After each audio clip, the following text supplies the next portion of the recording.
Hello everybody and welcome to our daily check-in. I am out in the backyard by my disaster zone here. As you can see, the trees all over the place. Hopefully we'll get those out soon. I wanted to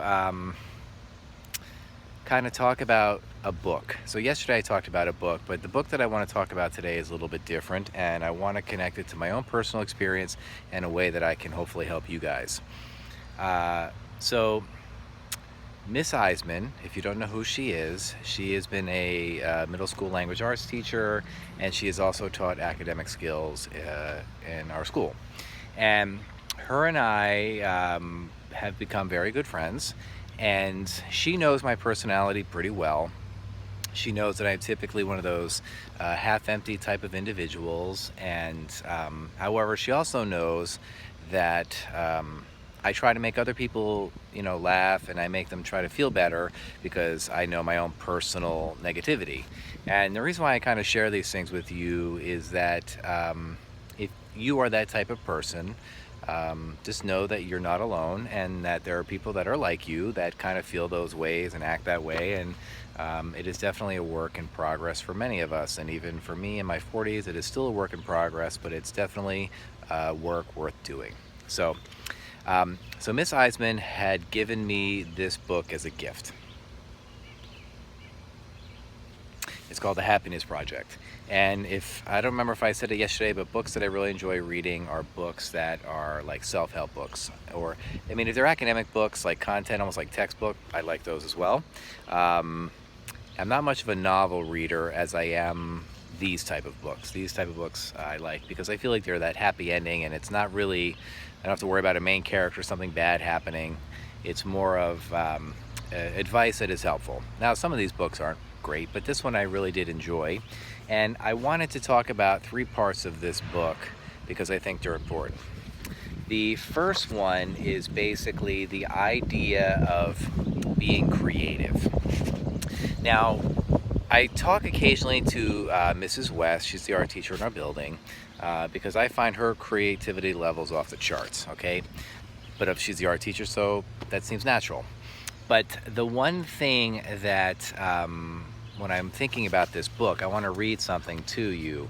It said, the individual who wrote this book, her name is Gretchen Rubin, and she said one of her goals is I want to have more fun, and I want to use my leisure time basically to cultivate my creativity. Because a lot of times, especially yesterday, we talked about the concept of being bored, and we have a hard time using our creativity. And I've said in the past, for some videos, that enjoy having that creative mindset because sometimes when you get older, it's harder to keep that creativity. So I'll give you an example. We ordered a few things on Amazon, some window fans, etc. So the days we do not have to use the air conditioner, we could put some window fans in. And we only had a couple, so we needed to get a few more for my daughter's bedrooms, etc. And so the box came, these big fans came, we took the box out. And my daughters asked me, can I use the box? And I was like, okay, fine, use the box. So she turned the box into a car, like a car. Meaning we're talking like doors opening, steering wheel, gas and brake pedals on the inside. And she did this all on her own, just to be creative, to kind of fill that time. And I was thinking to myself, like, man, I can't even think like that. And it's gonna connect a little bit to what I'm going to be talking about shortly, but the fact that they're very creative, whether it's their building, whether it's their artwork, whether if they're just playing. Like my younger daughter, who's basically 3 years younger, my older daughter will play with her and do things with her, and they're very creative, whether they're like setting up like salon shops or doing whatever it is that they do. They're pretty creative. But so I want you to make sure you use that opportunity to keep your creativity going. And instead of on your free time just maybe looking at your phone or something or watching TV, think about what you can do to keep your creative juices going. Now, here's another thing that this is something that I struggle with, and I'm going to read from this book. And I think when I read this, I was like, unfortunately, that is me. And when I'm in the classroom, it's not necessarily the case, but I just want to read this part. This is all about having fun. It says a happy atmosphere isn't created merely by the absence of nagging and yelling, but also by jokes, games, and tomfoolery. So what does that really mean? So let me kind of keep going as to what she's saying. So her husband and her two kids, they just came back from grocery shopping, and her husband, I guess, started juggling oranges. And the kids were cracking up, but the person who wrote this book was mad, right? And because she was basically like, stop messing around. We got to get this food away. Like, stop doing that. And I wonder how many times I act that way, right? So she said in her book, only later did it occur to me that I should have enjoyed the moment and allowed the chore to be fun. Because we all know chores aren't fun for everybody, but if you can make them fun, it's great. Which is why I personally will not clean my house unless the music is on and I can dance while I'm cleaning, like joking around and singing to myself. Now, granted, I can't dance at all, but I like to think I can in my head. So she also wrote this: studies show that in a phenomenon called emotional contagion, we unconsciously catch emotions from other people, whether good moods or bad ones. Taking the time to be silly means we're infecting one another with good cheer. And people who enjoy silliness are 1/3 more likely to be happy. Now, I don't know where she got that particular information from, but it's true. Because think about, if you personally have ever been in a bad mood in your house, do you feel like the rest of the people in your house all of a sudden get into a bad mood? Or if you're like smiling and laughing and having a good time, do you feel like the people in your house start to act that way too? I know in our household, if I'm grumpy or I am in a bad mood, it definitely spreads and everyone else gets grumpy. And the same when my kids get in a bad mood, it changes my mood really quickly. So, and I'm telling you these things just to be honest, as I'm not just your teacher, but as kind of like a parent, to know that your moods affect the house, and just like our moods affect the house. So we want to try to keep that positive mood going, but also, have a little fun and joke around. And I think trying to have fun is important. And I will be the first to admit that the older that I've been getting, the more curmudgeon-y I have been at home, whether or not the house is clean, or whether their rooms are clean, or kind of the things that they do. And even I have to try and lighten up, which is kind of funny because my typical personality is one of joking around and having a good time, which is why I've enjoyed growing up, with the people that I did, because we all had that same mindset of just cracking jokes and laughing so hard, like literally tears are coming down. I always try to make a point to make people laugh, especially my friends. And Miss Eisman, who gave me this book, I say I like her because she pretty much will laugh at whatever I say, which is great, even if the joke's terrible. So she humors me and I appreciate it. But I think it's important to be able to joke and laugh and have a good time. And I think this summer, for me personally, I'm going to need a time to regroup and kind of think where my goals are at. If my goal is to be a curmudgeon-y old man with gray hair, well, I am like right on board doing that right now. But if I really want to have a nice, happy, and enjoyable life where I can laugh and joke and be around people and have fun, well, then I need to kind of change things. So I'm telling you these things because you guys are young, have fun, be silly, and that way hopefully it will continue.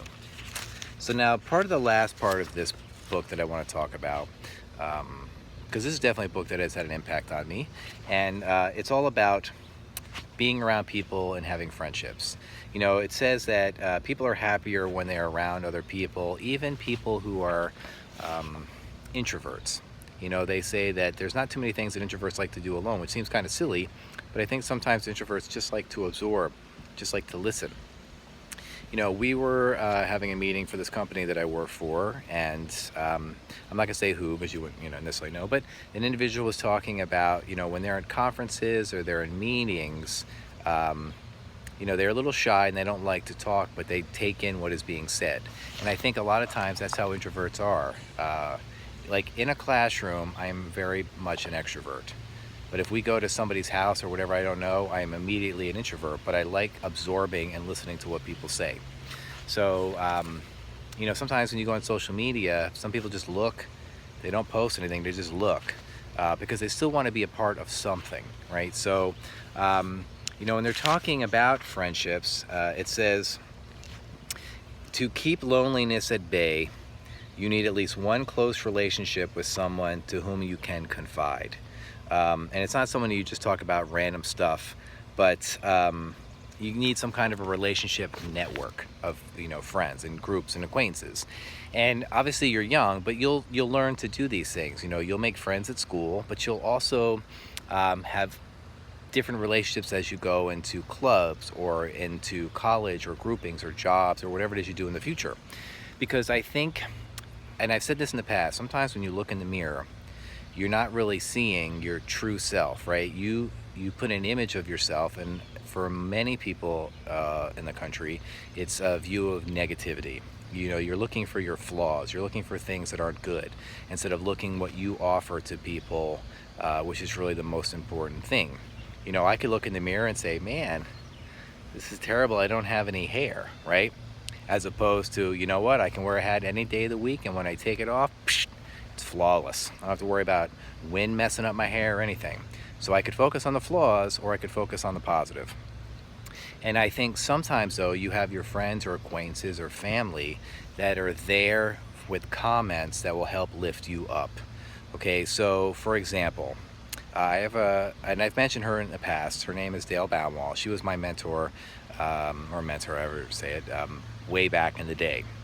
And even now, she's been retired, and even now, she will send me messages that are very positive to kind of keep me motivated and let me know that what I am trying to do is good work, right? So I think we as teachers try to do that for you. We try to give you that positive feedback so you know that we are supportive of you, and we are part of that network for you as well. I think our air conditioning just stopped. We are part of that network for you as well. So think about all the things that I've said. One, keep your creativity going. Whether it's making something digitally, whether it's making something physically, or painting, or if you're doing fashion, or even Legos, anything. Keep your creativity going. Also, try to have fun. Okay, if you have to do work, how can you make it fun? For me, it's music. That's what allows me to have fun. You know, and also think about friendships and acquaintances that you have and how you can strengthen them over time, because I think all these things together will make you have a much better life. All the advice that I give you, I give it to you because I have the best intentions to want to make you guys have the best life possible. I'm also trying to give you advice of things that I personally have struggled with, because I want you to understand that even your teachers, okay, have different things that they're battling. You just don't know what it is. And just like your parents a lot of times will keep things to themselves because they don't like to stress you out over things that are going through their minds. Just like I don't tell my kids everything because it's not helpful. But what you should know is that your family loves you, your friends care about you, and that when you look into the mirror, think about, am I having fun? Am I being creative? And am I doing what I can to make the next day happier than the one that I just had, right? So hopefully today was helpful. I just wanted to get some of these things across to you because the year is coming to an end, and I don't know how many more of these videos I'll be making. Hopefully some maybe over the summer, just so I could say hi to you guys, kind of. But you guys have a wonderful day. Get outside today. It's going to be beautiful. I think it's going to rain tomorrow. So until our next check-in, just know I'm thinking about you guys. I care about you always, and have a wonderful day. Peace out.